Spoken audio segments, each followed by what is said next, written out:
going on, everybody? It's Ricky with Video Homicide, back with another movie review / recommendation. Today we're going to go back to the year 1970 to take a look at a film directed by Roy Ward Baker, and that film is the 6th installment in the Hammer Horror Dracula franchise, Scars of Dracula. So once again, I've got my handy dandy note-taking sheet here, just to sort of let me know of the parts I want to hit on with this film. So first and foremost, how is Dracula brought back to life? Well, my friends, in a very fucking horrific and gothic manner. So a vampire bat flies into the cathedral or the castle Dracula and pukes blood onto the remains of Dracula, which I thought was fucking awesome. Resurrects his corpse. The bat is cheesy in most shots that it's all throughout the film. Like, there's a lot of bat action, which I like, but in that early portion of the film where it shows it like puking the blood. I know it's not puking the blood, but I say puking because it sounds better than spitting the blood. He's vomiting blood all over fucking corpse of Dracula, brings him back to life. And when he's doing that, it's like a very, 1970s bat, like what some makeup effects artist thought a vampire bat should look like. It's awesome. I love that. That was one of my favorite parts of the film. So, with Dracula back in action, the villagers come and they burn the fucking castle down. One of the villagers, like the guy that works the bakery / pub, he's been in these films for like the last 2 or 3 fucking installments.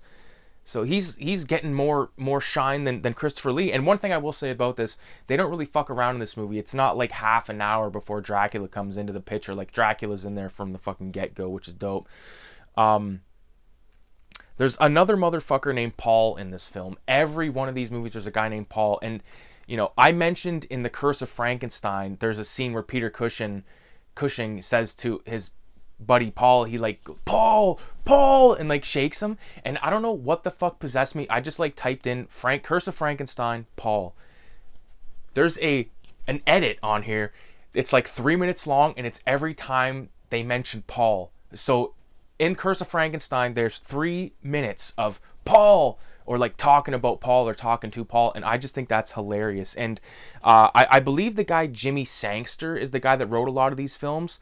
And I know there's something Elder, I want to say, that wrote some of the films as well, and I think they're just obsessed with the name Paul. So, motherfucker named Paul, he's banging the Burgomaster's daughter, and basically the Burgomaster's like, yo, this guy's fucking cooked, and I'm gonna kill this guy. So Paul like goes from he ends up at this party where his brother and this broad that he may or may not be screwing is there, and he basically gives the girl this present, which is a photograph like inside a little frame, and the Burgomaster's police bust in, get the fuck on the ground, all that shit. He jumps out the window, lands in some carriage that gets sent to Dracula fucking land without so to speak.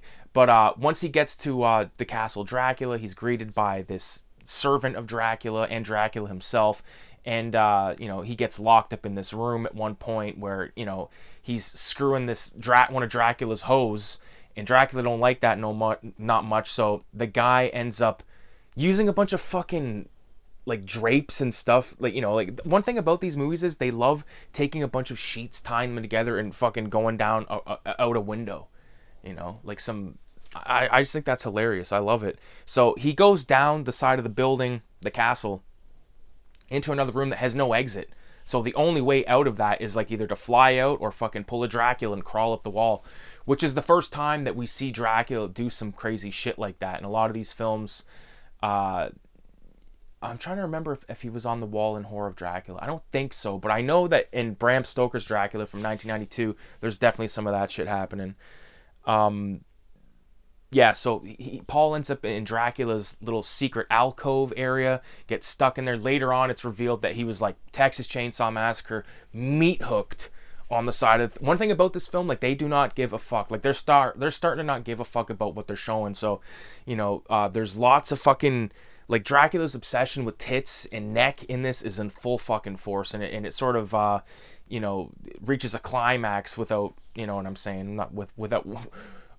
for lack of a better term, reaches climax later on. We'll talk about that. But Dracula Basically the servant of Dracula comes and he finds the dead body of the Dracula's whore, basically. That Dracula killed himself. Like, he fucking brutalized this chick, stabbed this shit out of her with a fucking whatever it was. I think it was a knife. And then his servant comes and sort of does like the dirty work. You know, it's almost like if you've seen John Wick, like when he calls in the cleaner, basically, and he comes and, you know, it's very sort of like it's a job, and he's like there fucking cutting her body up, and he ends up finding the little locket or like the little framed photo and keeps that as a fucking little jerk off material for later on. Dracula, or excuse me, not Dracula, Paul's brother ends up going looking for Paul, and he ends up at the same fucking building, of course, and that's where he you know, he ends up escaping. But the thing was, the servant sort of like led to the escape, because the servant is obsessed with this little picture, and that girl shows up and he's like, oh fuck. But he lets them go, and then the servant gets reprimanded by Dracula, who takes a fucking sword that's like red hot, and like, I don't know, stabs him in the back. It doesn't stab him in the back, but like brands him, does whatever. He's all fucking brutaled up. There's this priest throughout the film that ends up getting savaged by a vampire bat, which is awesome. Looks dope. A lot of people fucked up in this film. Like, there's a whole church of like people just brutalized by vampire bats, which was dope. Moving on to like Dracula's uber fucking fetish. At the end, when they're all on the fucking side of the castle, you know, it's about to reach the climax, Dracula is trying to accost this young lady who's got her tits out almost fucking completely, and she's got a cross there, and he uses one of the vampire bats to like get the cross off. So now, if you can imagine, like, this chick's like hammer whore chick fucking tits with blood and vampire bite bats everywhere. Dracula he can't control himself, so he's going in for the kill, and Paul's brother ends up taking this like metal stake and fucking throwing it at Dracula, piercing him and all this. Dracula takes it out. He's about to chuck it, and this is where we get the death of Dracula. Lightning strikes this metal pole and kills Dracula. Lights his ass on fire, kills his ass. He falls over the side of the building, and that's the end of Dracula in Scars of Dracula. So I did like how he came to be. I think it's probably one of my favorites. I think I like the one from Blood of Dracula's Castle, or Taste the Blood of Dracula, which is the death where, or excuse me, he comes back via the occult sort of worshipping thing, like the guy like puts the powdered blood in the cups and his blood, and then he drinks it. Thought that was pretty dope. And then I think it goes to this one, and I think this is, yeah, you know what, maybe depending on when you ask me, this might be my favorite way Dracula comes back, but it's definitely not my favorite way he dies. No, not at all. But I did enjoy it. My notes are out of control, dude. Like, I should keep these. Fucking show them later. But anyways, that does it for the 6th installment of the Hammer Dracula franchise. Scars of Dracula.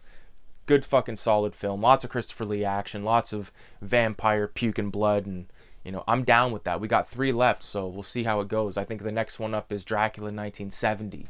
Dracula AD 1970. Which I think is one of those ones that you can find a lot on, like, those horror, horror 10-packs. I think that one might have even been considered public domain. I know that Satanic Rites of Dracula is definitely public domain, because I've got that on some of those shitty movie packs. But either way, I appreciate everybody for watching. Make sure you leave a 666 in the comments. And with that being said, adios.